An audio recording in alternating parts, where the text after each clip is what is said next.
sProgress, from this world to that which is to come, delivered under the similitude of a dream, Part II, wherein is set forth the manner of the setting out of Christian's wife and children, their dangerous journey and safe arrival at the desired country. I have used similitudes. Hosea chapter 12, verse 10.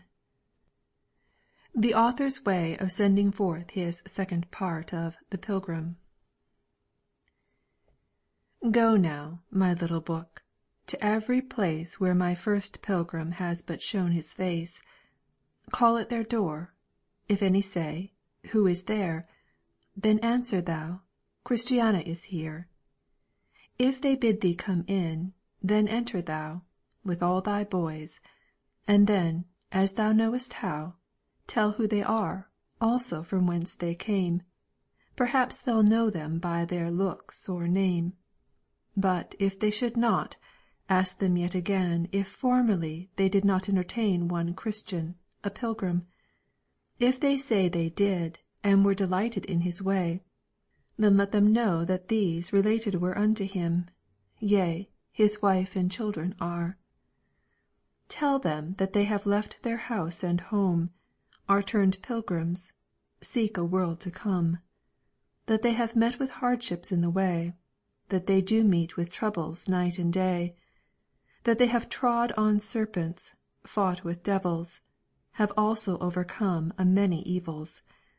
Yea, tell them also of the next who have, of love to pilgrimage, been stout and brave defenders of that way, and how they still refuse this world to do their Father's will.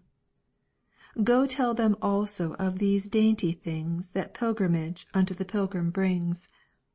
Let them acquainted be, too, how they are beloved of their King, under his care, what goodly mansions he for them provides, though they meet with rough winds and swelling tides, how brave a calm they will enjoy at last who to their Lord and by his ways hold fast.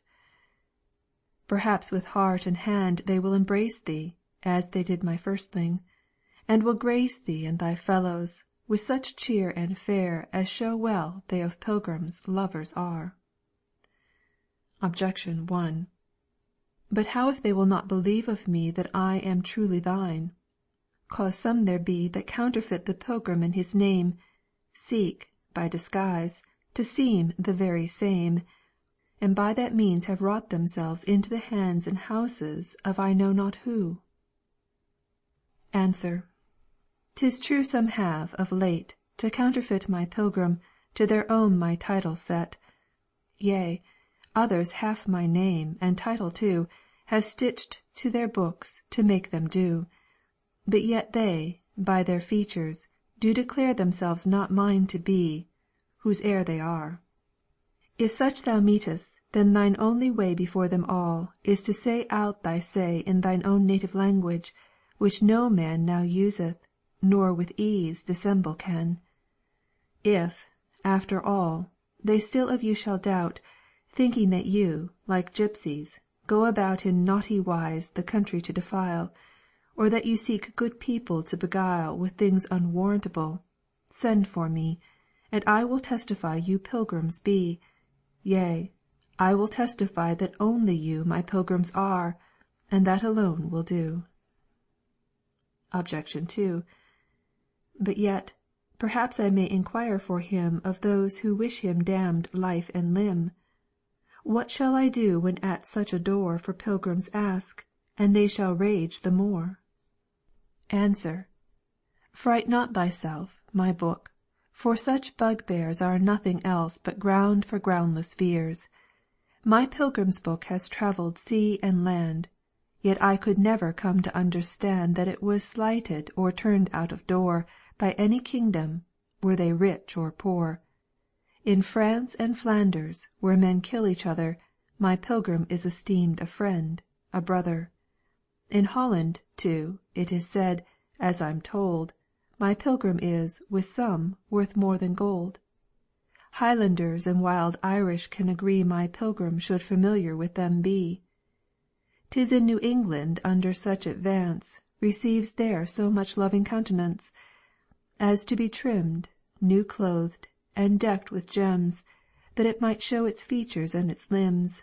Yet more, so comely doth my pilgrim walk, that of him thousands daily sing and talk. If you draw nearer home, it will appear my pilgrim knows no ground of shame or fear. City and country will him entertain with "Welcome, pilgrim."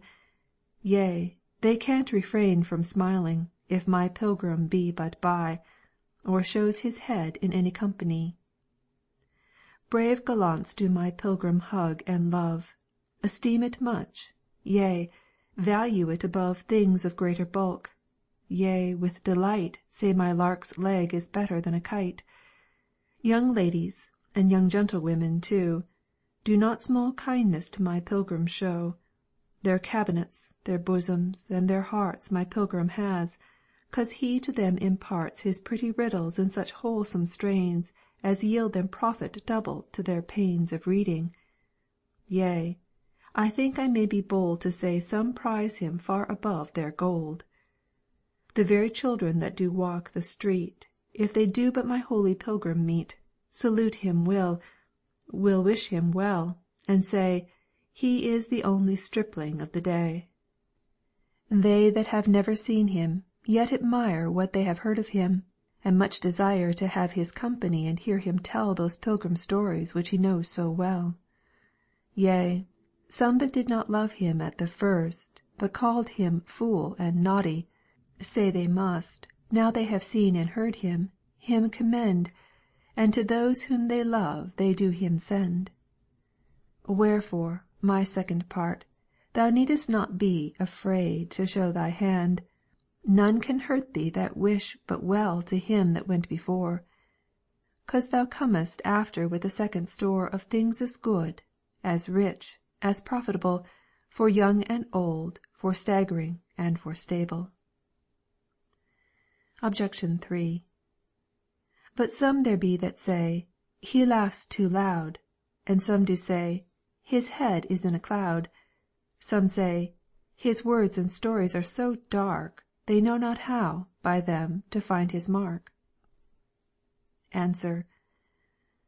One may, I think, say, both his laughs and cries may well be guessed at by his watery eyes. Some things are of that nature as to make one's fancy chuckle, while his heart doth ache. When Jacob saw his Rachel with the sheep, he did at the same time both kiss and weep. Whereas some say, a cloud is in his head, that doth but show his wisdom's covered with his own mantle, and to stir the mind to search well after what it fain would find. Things that seem to be hid in words obscure do but the godly mind the more allure to study what those sayings should contain, that speak to us in such a cloudy strain. I also know a dark similitude will on the curious fancy more intrude, and will stick faster in the heart and head than things from similes not borrowed. Wherefore, my book, let no discouragement hinder thy travels. Behold, thou art sent to friends, not foes, to friends that will give place to thee, thy pilgrims and thy words embrace. Besides, what my first pilgrim left concealed, thou, my brave second pilgrim, hast revealed. What Christian left locked up, and went his way, sweet Christiana opens with her key. Obj. 4. But some love not the method of your first romance, they count it. Throw it away as dust. If I should meet with such, what should I say? Must I slight them as they slight me, or nay? Answer. My Christiana, if with such thou meet, by all means in all loving wise them greet. Render them not reviling for revile, but, if they frown, I prithee on them smile. Perhaps 'tis nature, or some ill report, has made them thus despise or thus retort. Some love no fish, some love no cheese, and some love not their friends, nor their own house or home. Some start at pig, slight chicken, love not fowl, more than they love a cuckoo or an owl. Leave such, my Christiana, to their choice, and seek those who to find thee will rejoice. By no means strive, but, in the most humble wise, present thee to them in thy pilgrim's guise. Go then, my little book, and show to all that entertain and bid thee welcome shall what thou shalt keep close shut up from the rest, and wish what thou shalt show them may be blessed to them for good, and make them choose to be pilgrims, by better far than thee or me. Go then, I say, tell all men who thou art. Say, I'm Christiana, and my part is now, with my 4 sons, to tell you what it is for men to take a pilgrim's lot. Go, also, tell them who and what they be, that now do go on pilgrimage with thee. Say, here's my neighbour, Mercy. She is one that has long time with me a pilgrim gone. Come, see her in her virgin face, and learn 'twixt idle ones and pilgrims to discern. Yea, let young damsels learn of her to prize the world which is to come, in any wise. When little tripping maidens follow God, and leave old doting sinners to his rod, 'tis like those days wherein the young ones cried, Hosanna, when the old ones did deride. Next, tell them of old Honest, whom you found with his white hairs treading the pilgrim's ground. Yea, tell them how plain-hearted this man was, how after his good Lord he bore the cross. Perhaps with some grey head this may prevail with Christ to fall in love, and sin bewail. Tell them also how Master Fearing went on pilgrimage, and how the time he spent in solitariness, with fears and cries, and how, at last, he won the joyful prize. He was a good man, though much down in spirit. He is a good man, and doth life inherit. Tell them of Master Feeble-mind also, who not before, but still behind, would go. Show them also how he had like been slain, and how one Great-heart did his life regain. This man was true of heart, though weak in grace. One might true godliness read in his face. Tell them too of Master Ready-to-halt, a man with crutches, but much without fault. Tell them how Master Feeble-mind and he did love, and in opinion much agree.